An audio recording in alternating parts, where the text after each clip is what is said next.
In this video, we'll take a look at WinDor's ScreenDor system. This is a high-end pleated screen perfect for small to large openings on both our multi-slide and folding doors. This video will take a look at the simple process of installing a ScreenDor system on a multi-slide door. The ScreenDor system consists of the screen cassette assembly, a package of screws and number 2 Allen wrench, a top guide, bottom guide, and 2 side guides. For this installation, we will not need the top, bottom, and 1 side guide. WinDor's caps are specifically designed for this application. The head and jam pockets of the door will need to be pre-drilled so that the screw heads are not exposed.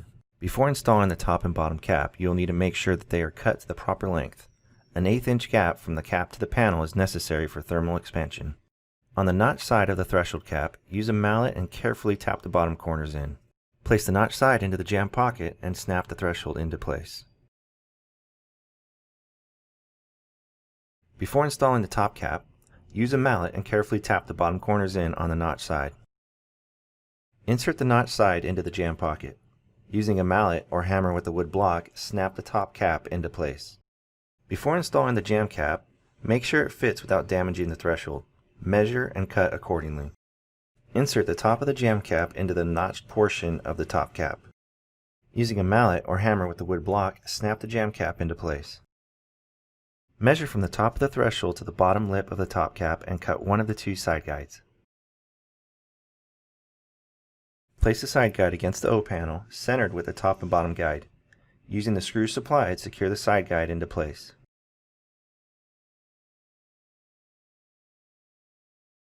When installing the cassette assembly, make sure the label depicting the top is at the top and facing the interior.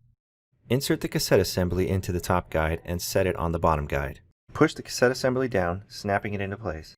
The cassette assembly is bundled in a way that all the slack and the cords are to the left side of the assembly.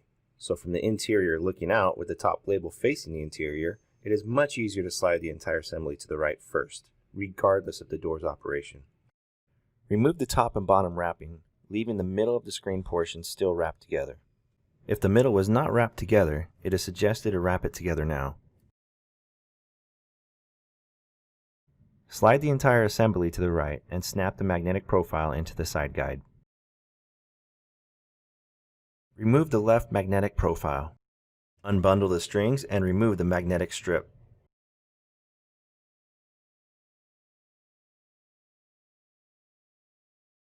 Snap the left magnetic profile into the left side guide.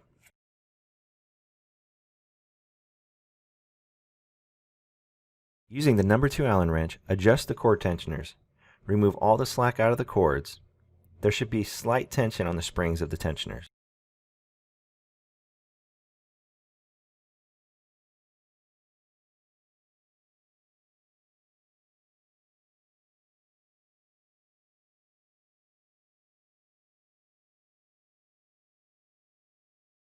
Slide the screen assembly.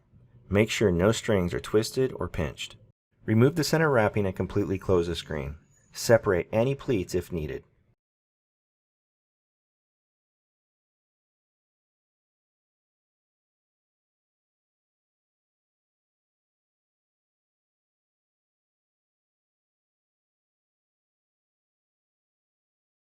Readjust the cord tensioners to acquire the proper tension and reveals. Remember, there should be slight tension on the springs. Not enough tension won't allow the screen to stay closed. Too much tension will make the operation stiff. Reinsert the magnetic strip to finish off the installation.